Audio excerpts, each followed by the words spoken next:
오늘 함께 묵상하실 말씀은 사무엘하 11장 말씀입니다. 다윗이 이제 이 전쟁에서 늘 승리하고 이 막강한 군사력을 가진 그런 나라의 왕으로 자리를 잡았습니다.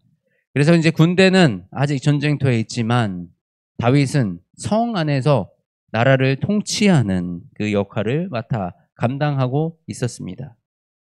어느 날 저녁에 다윗이 이 옥상에 올라가 산책을 했습니다.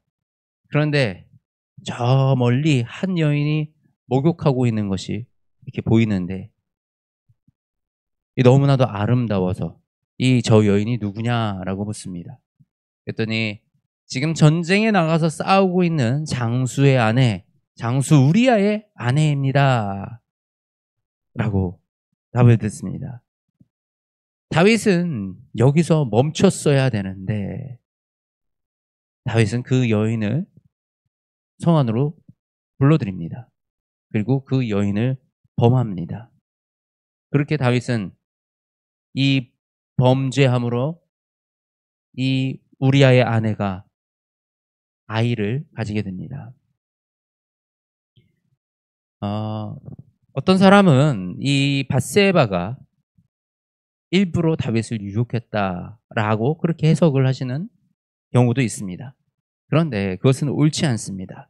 이 당시에 지금처럼 각 집마다 목욕할 수 있는 곳이 있었던 것도 아니고 야외에서 목욕을 해야 되는 그런 상황 속에 다윗의 성은 다른 곳보다 더 높은 위치에 있었기 때문에 그 옥상에서 거닐다 보면 그런 것들이 들여다 보일 수 있는 그런 위치였던 것입니다. 목욕을 하다가 불려 들어오진 밧세바는 영문도 모른 채 성 안으로 들어갔다가 다윗에게 범죄하게 되었습니다. 그런데 다윗의 범죄는 여기서 멈추지 않았어요. 여기서 멈췄어야 되는데 이 밧세바의 임신 소식을 들은 다윗은 밧세바의 남편 우리아를 불러들입니다. 왜 불러들였겠습니까? 우리아가 전쟁 중에 있는데 지금 돌아와서 아내와 하룻밤 동침해야 그래야 나중에 이 나올 아이가 내 아이인가 라고 이렇게 생각할 수 있기 때문에 불러들이지 않았겠습니까? 그런데 우리아의 우리아는 밧세바와 가서 동침하는 것을 거부합니다. 다윗이 묻습니다. 너는 왜 집으로 안 가고 여기 이러고 있냐? 라고 물었더니 지금 내 전우들과 지금 내 저기 전쟁터에서 싸우고 있는 내 주 요압이 거기에 있는데 어떻게 내가 집에 가서 편안하게 아내와 잘 수 있겠습니까? 라고 그렇게 말합니다. 우리아는 몰랐을까요? 밧세바에게 있었던 자신의 아내에게 있었던 그 일을 우리아는 정말 모르고 있었을까요? 지금같이 대도시 사회가 아닙니다.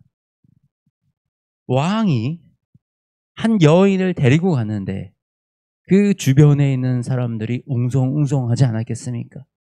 그것을 알지 않았겠습니까? 웅성웅성한 그 소문들을 우리아도 듣지 않았겠습니까? 일개 장수에 불과한 나를 왕이 갑자기 전쟁 중에 불러들이는 거 상식적으로 이해가지 않는 상황이지 않습니까? 분명히 이 우리아도 지금 내 아내에게 벌어진 일을 알고 있었을 것입니다. 그래서 보통 왕 앞에 서면 누구를 주라칭합니까? 왕을 주라칭합니다. 그런데 우리아는 지금 왕한테 주라칭하는 것이 아니라 자신의 장군을 나의 이 전쟁터의 나의 장군을 주라칭하며 왕 앞에서 왕의 생명과 왕의 혼의 살아계심을 두고 맹세합니다.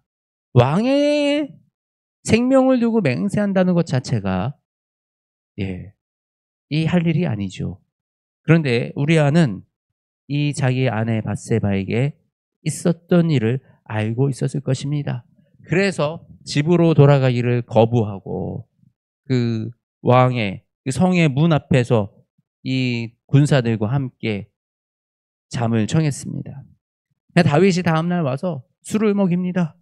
술을 먹이고 취해가지고 집으로 보내려고 그렇게 해보았으나 우리아는 자신의 집으로 들어가지 않았습니다. 그랬더니 다윗의 범죄는 또 한 걸음 더 나아갑니다. 이놈을 죽여야겠다.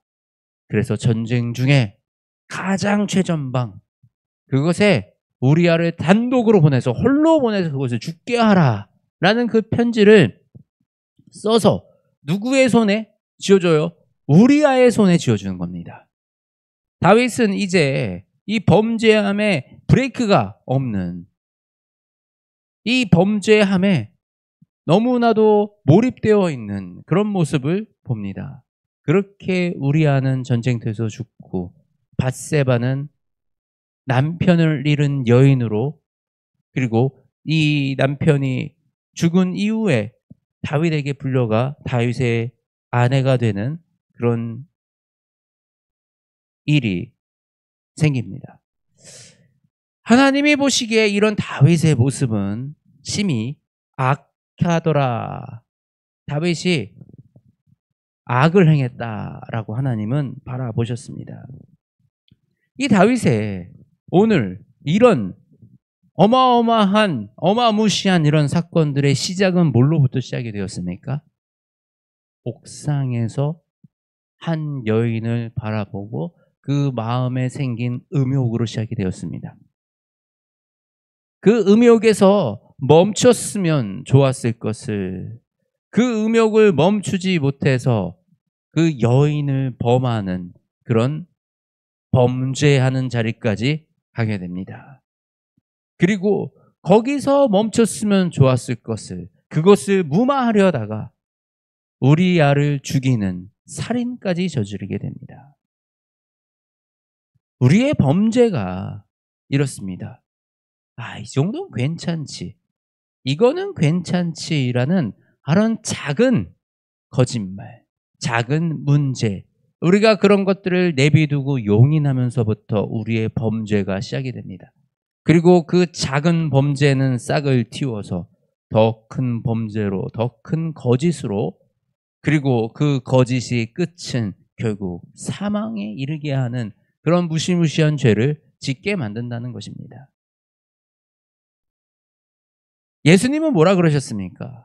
예수님은 우리에게 음욕을 품는 자마다 이미 간음을 했다라고 그렇게 말씀을 하셨어요. 그러면서 음욕이 품거든 차라리 네 눈을 뽑아버려라.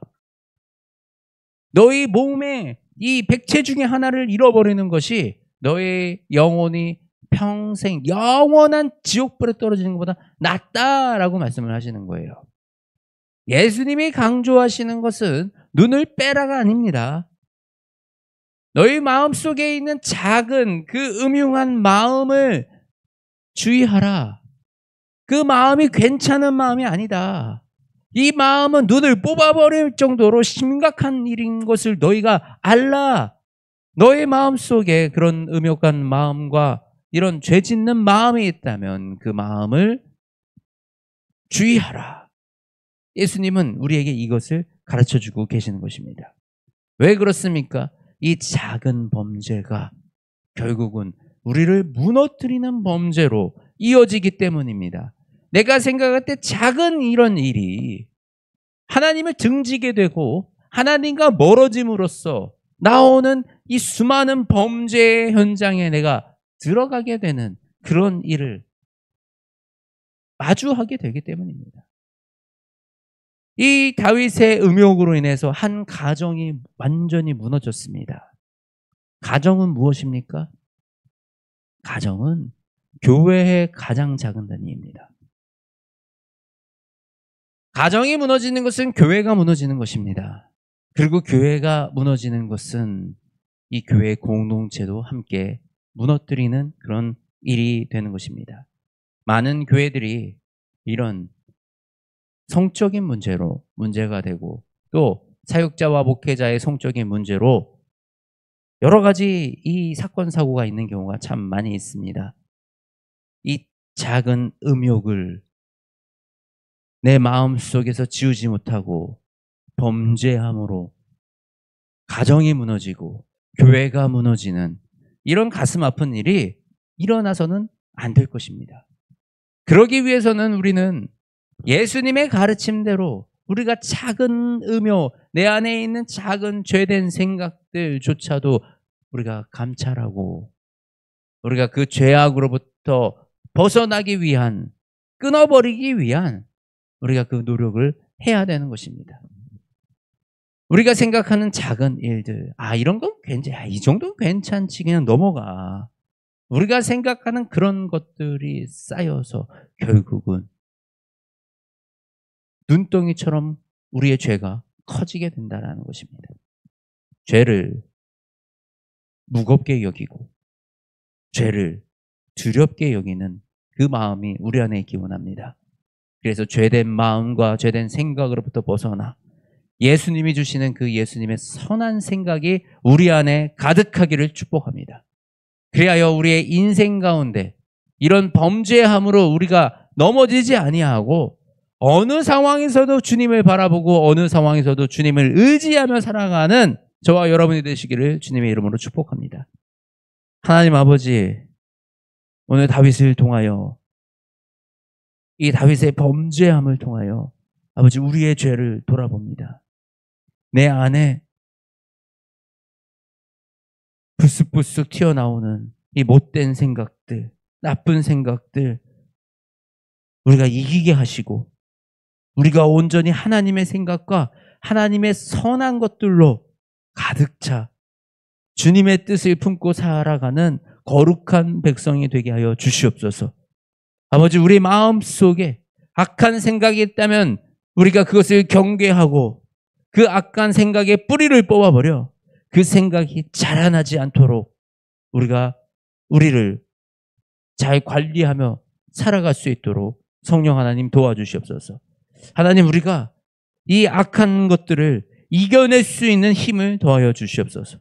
성령 하나님, 우리에게 선한 능력을 더하여 주시어서 우리가 제어할 수 없는 이 악한 마음과 악한 생각으로부터 주님 지켜주시고 또 우리 이 공동체가 주님이 주시는 선한 능력으로 굳건하게 세워져 건강한 공동체로 세워져 나가 하나님이 기뻐하시는 그 공동체의 모습을 가져갈 수 있도록 주님 도와주시옵소서.